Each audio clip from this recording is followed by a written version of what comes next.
Billionaire visits her son's grave and finds a waitress, crying with a child. She was shocked. The light November rain turned the cemetery into a melancholy scene when Victoria Blackwood witnessed something that would change her life forever. There, in front of her son Adrienne's marble tomb, a young black woman in a waitress uniform held a small child, both crying as if their world had ended. Victoria stopped abruptly, her gloved hands tightening around the bouquet of white lilies. At 55, the heiress to the Blackwood Industries empire had never seen these two people before. Yet something about the woman's posture and the child's delicate features made her heart race inexplicably. "Excuse me?" Victoria said, her voice cutting through the silence of the cemetery like a knife. "This is a private moment. You're in the wrong place." The young woman lifted her face, revealing eyes red from crying. "I'm sorry. I didn't know anyone was coming today." Her voice trembled, but there was a quiet dignity in her tone that Victoria hadn't expected. "Who are you?" Victoria asked, her ruthless business instincts kicking in. "And why are you crying at my son's grave?" The child, a boy of about 4, looked up at Victoria with bright green eyes she knew all too well, eyes she had seen in the mirror. For decades, eyes identical to Adrienne's. "My name is Jasmine Washington," the young woman replied, wiping her tears with the back of her hand. "And this is Tyler. I work at Bell's Diner in town. I come here every month because—" She hesitated, glancing at the boy. "Because Adrienne was important to us." Victoria felt the world spin. Adrienne had died 3 years ago in a car accident at the age of 28, taking with him all the dreams she had for the Blackwood family. After the funeral, she had investigated every detail of his life, searching for meaning in her loss. She had never found evidence of serious relationships, let alone a child. Important how? Victoria pressed, her voice dropping an octave. The rain began to fall harder, but none of the three moved. Jasmine met Victoria's icy stare with unexpected courage. "Because Tyler is his son," she said softly, "and because I promised him I would always take care of him, no matter what." The bouquet slipped from Victoria's hands, the flowers scattering across the cold stone of the grave. 3 years. For 3 years, she had mourned Adrienne's death, believing her bloodline had ended with him. And now, she had a grandson. A black grandson, raised by a waitress, living a life she could never have imagined. But there was something in Jasmine's eyes that unsettled her. A caution, a hidden fear, secrets that went beyond Tyler's existence. What Victoria didn't know was that this revelation was only the first thread in a web of lies and betrayals involving people dangerously close to her. And that Jasmine's apparent vulnerability hid a strength that would shake the very foundations of Victoria's privileged world. If this story of family discoveries and buried secrets touched you, don't forget to subscribe to the channel, too. Uncover how a chance encounter in a cemetery turned into the greatest twist in the life of one of the most powerful women in the country. 2 weeks later, Victoria had transformed her private library into a command center. Private investigator reports covered the century-old mahogany table, each page revealing disturbing details about Jasmine Washington's life. Single, no known family. Works 60 hours a week at 2 jobs to support her child, Victoria muttered, as she leafed through the documents. Lives in a 1-bedroom apartment on the poor side of town. No education beyond high school. Her personal assistant, David Chun, stood silently by the armchair. He had seen Victoria dismantle corporate empires with less emotion than she was showing now. "What about the boy's mother?" Victoria asked, her icy blue eyes fixed on a grainy photo of Tyler playing in a public park. "Here's where it gets interesting," David said, opening a separate folder. "We couldn't find a birth certificate, hospital records, or any official documentation of Tyler's birth. It's as if his biological mother never existed." Victoria tapped her fingers on the table, a habit that terrified her executives. 3 years ago, when Adrian died, she had investigated every second of his life searching for meaning. She had never found proof of serious relationships. "Schedule a meeting with Jasmine," Victoria said, pronouncing the name like it was foreign. "Tomorrow, 2 o'clock, in my office." The next day, Jasmine arrived at Blackwood Industries headquarters, wearing her best and only suit purchased from a thrift store. The 60-story building loomed above her, its glass walls reflecting a distorted version of herself. Victoria welcomed her into her office on the top floor, where windows offered a sweeping view of the city. It was a calculated display of power, and both women knew it. "Sit down," Victoria said, gesturing to a chair deliberately placed lower than her own. "We need to talk about Tyler." Jasmine remained standing. "I'd rather stand, thank you." "As you wish." Victoria opened a folder on her desk. "I've looked into you, Miss Washington. 2 jobs, no savings, living in conditions unsuitable for a child." "Tyler is well cared for and loved," Jasmine replied, her voice calm but firm. Victoria smiled coldly, though her eyes stayed sharp. "I'm sure you do your best. But a Blackwood child deserves more than your best. He deserves the best money can buy." "And what exactly are you suggesting?" Jasmine asked. Victoria slid a check across the desk. $200,000 to start. Tyler comes to live with me. He'll get the education and future Adrian would have wanted for him. You can visit on weekends, of course." Jasmine stared at the check as if it were a poisonous snake. "Are you trying to buy my son?" "He's not your son," Victoria snapped, her mask of civility beginning to slip. "He's my grandson, blood of my blood. And frankly, a waitress in her 20s cannot offer him what a family like ours can." "Family?" Jasmine laughed, though there was no humor in the sound.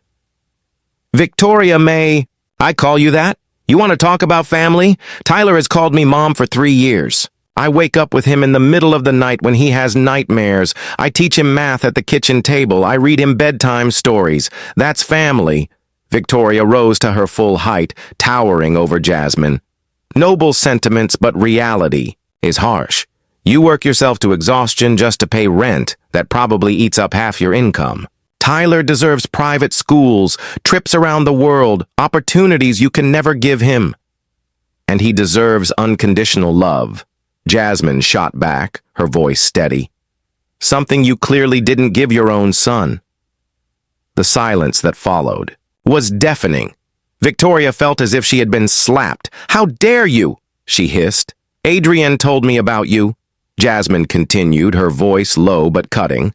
"About the missed meetings, the football games you never attended, the birthdays where you sent expensive gifts through assistants. You want Tyler because he's a second chance to clear your conscience, not because you truly care about him." Victoria's fists clenched. "You don't know me." "No," Jasmine said firmly. "But I knew your son, and I know exactly why he never told you about Tyler." She picked up the check and tore it cleanly in half, the pieces falling to the floor like wilted petals. "Tyler isn't for sale." "Then we'll do this the hard way," Victoria said, her voice sharp as steel. "I have resources you can't even imagine. Lawyers, investigators, connections at every level of government. I can prove that a single mother, with no formal education and living in poverty, is not in the best interest of a child." For the first time since she had entered the office, Jasmine smiled. Something in that smile made Victoria hesitate. "Victoria," Jasmine said softly, "you assume I'm just a poor waitress you can intimidate, but there are things about me, about Tyler, about Adrian, that you haven't uncovered yet. And when you do—" She paused, her eyes flashing with determination. "Let's just say your investigators aren't nearly as thorough as you think." She headed for the door, pausing only to look back. "And Victoria, the next time you want to talk about Tyler, it will be on my terms, not yours." After Jasmine left, Victoria stood alone in her office, the floor still littered with pieces of the torn check. For the first time in decades, someone had walked away from a negotiation with her holding all the cards. And what unsettled her most was not the loss, but the unsettling confidence Jasmine carried, as if she knew a secret powerful enough to dismantle everything Victoria believed. Unshakable. 3 days later, Victoria received a call that left her shaken. Victoria, her lead attorney, Richard Thornton, said with unusual nervousness, "I need to tell you something about the custody case." "Go on," she demanded. "Miss Washington has secured legal representation." Victoria laughed coldly. "With what? Money? Some unprepared public defender?"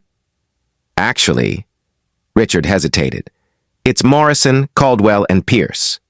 Victoria froze. "Impossible. They're one of the top 3 firms in the country, civil rights specialists. They've never lost a major case. Why would they take her side?" "I don't know," Richard admitted. "But there's more.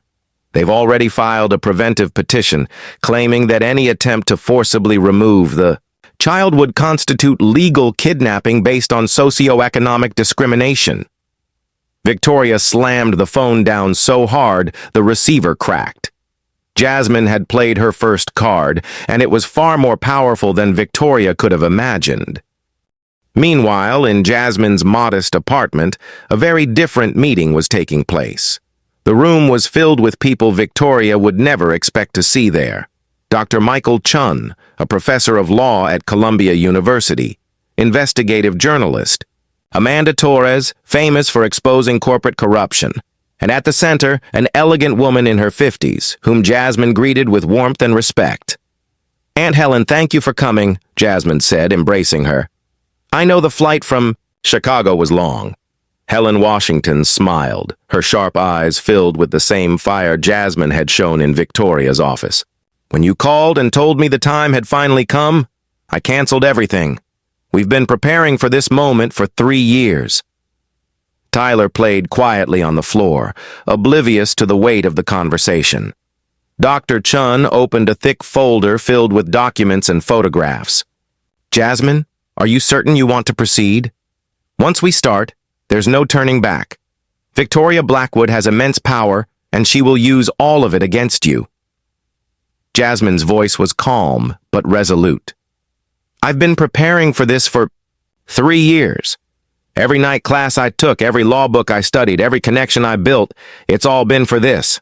To protect Tyler, and to honor Adrienne's memory." Amanda Torres looked up from her laptop. "The evidence you've gathered is overwhelming, Jasmine. 3 years of meticulous documentation of Blackwood Industries' corruption, bribery, and labor violations. It's enough to shake their empire to the ground." Helen walked over to the window, gazing out at the modest view from the apartment. "Victoria thinks her wealth makes her untouchable," she said. "She has no idea that my niece has spent the last 3 years studying her every move, every dirty deal, every tax evasion scheme. Aunt Helen taught business law at the University of Chicago for 30 years, Jasmine explained to Dr. Chun.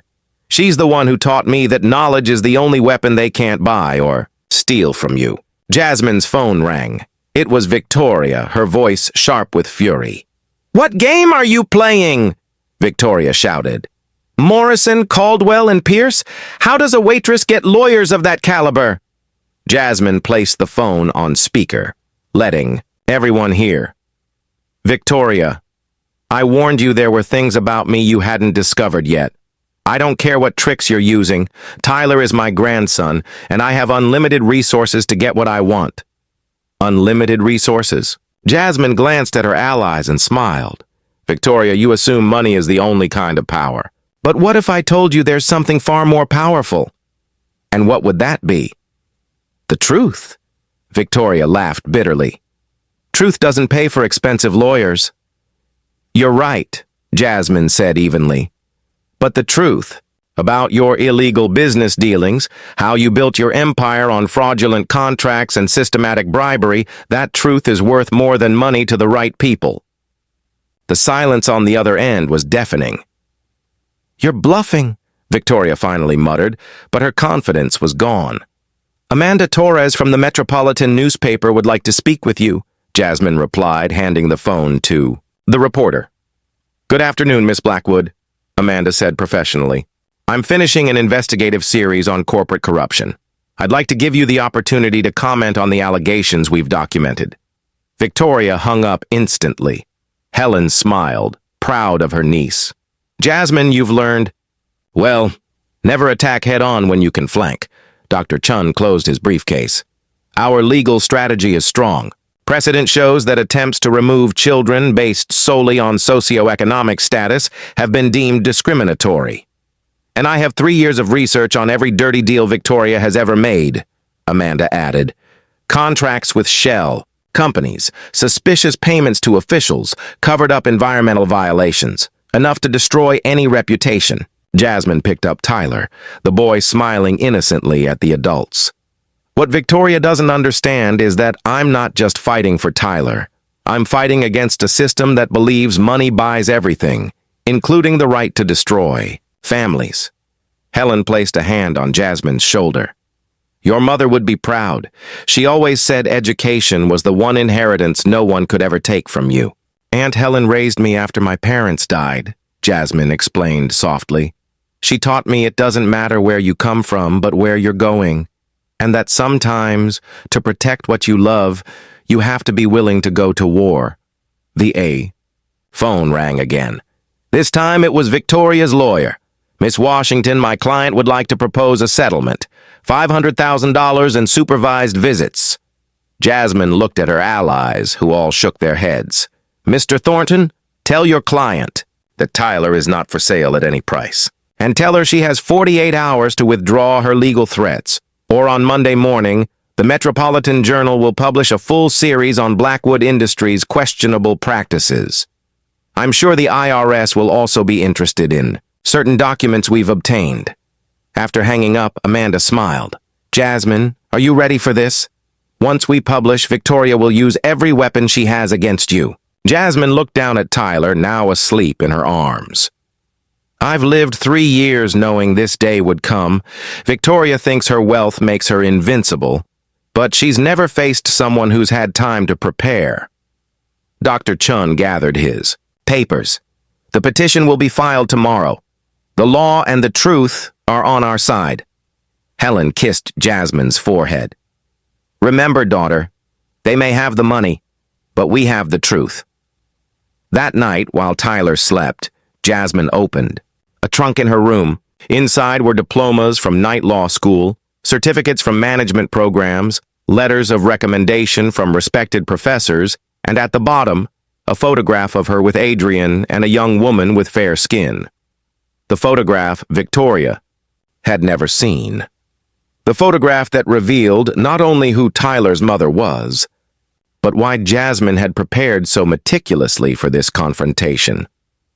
Victoria Blackwood was about to learn that underestimating someone can be the most costly mistake of all, and that the sweetest revenge doesn't come through force, but through patience, preparation, and the perfect moment to reveal the truth people will do anything to keep buried. What Victoria didn't yet know was that the custody battle was only the first move in a much bigger game. A game Jasmine had been planning since the day Adrian died. One that could destroy not just Victoria's reputation, but the empire she had built on lies. On Monday morning, Victoria awoke to 37 missed calls. Her assistant, David, stood at her bedroom door, pale and trembling, holding a tablet. "Victoria, you need to see this," he said, his voice shaking. On the screen, the headline of the Metropolitan Journal glared back at her.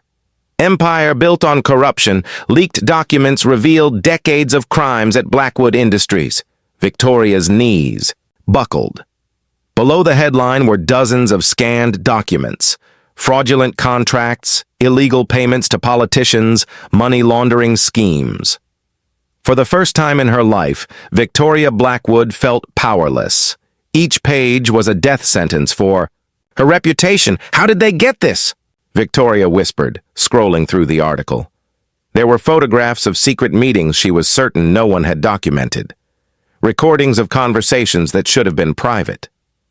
Her phone rang. It was Richard Thornton, her lawyer. "Victoria, it's a complete disaster," he said bluntly. The IRS has already issued search warrants. The FBI is on its way to your home. And there's more. The Securities and Exchange Commission has suspended all trading of Blackwood Industries stock. Victoria hung up and immediately called Jasmine, her hands shaking with rage and despair. "You!" she screamed when Jasmine answered. "You did this! How dare you destroy my life!"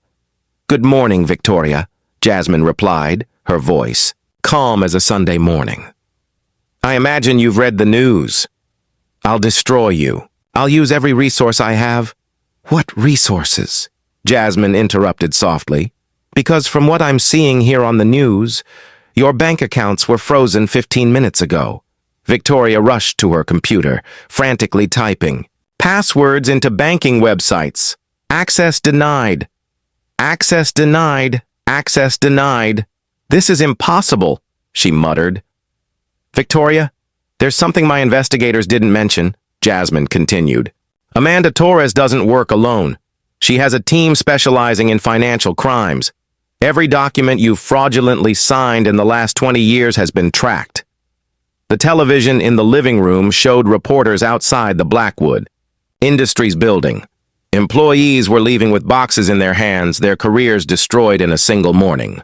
The name Victoria had spent decades building was being dragged through the mud live on national television. "Why?" Victoria asked, her voice breaking. "Why do this to me?" "Because you never asked about Tyler's mother," Jasmine said, simply. "If you had, you would have found out her name was Jessica Blackwood." Victoria's blood ran cold. "That's impossible. Jessica was the daughter of Robert Blackwood, your cousin. The same cousin you betrayed in 1995 to steal his share of the family business." The memories came flooding back. Robert, young and confident, signing documents she had secretly altered. The family feud she had won through lies and manipulation. His expulsion from the family. "Jessica grew up poor because of your betrayal," Jasmine continued.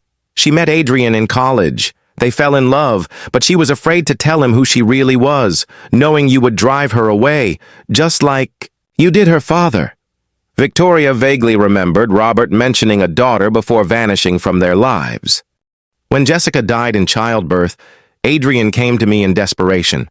I was her best friend, and he knew Jessica wanted me to take care of Tyler. But Adrian also discovered the truth about what you did to Jessica's family." "Adrian knew," Victoria whispered. "He spent the last months of his life investigating you, gathering evidence of your crimes. When he died in that accident, he left everything to me: documents, recordings, proof. He asked me to wait for the right moment." Victoria looked out the window and saw FBI vans pulling up in front of her house.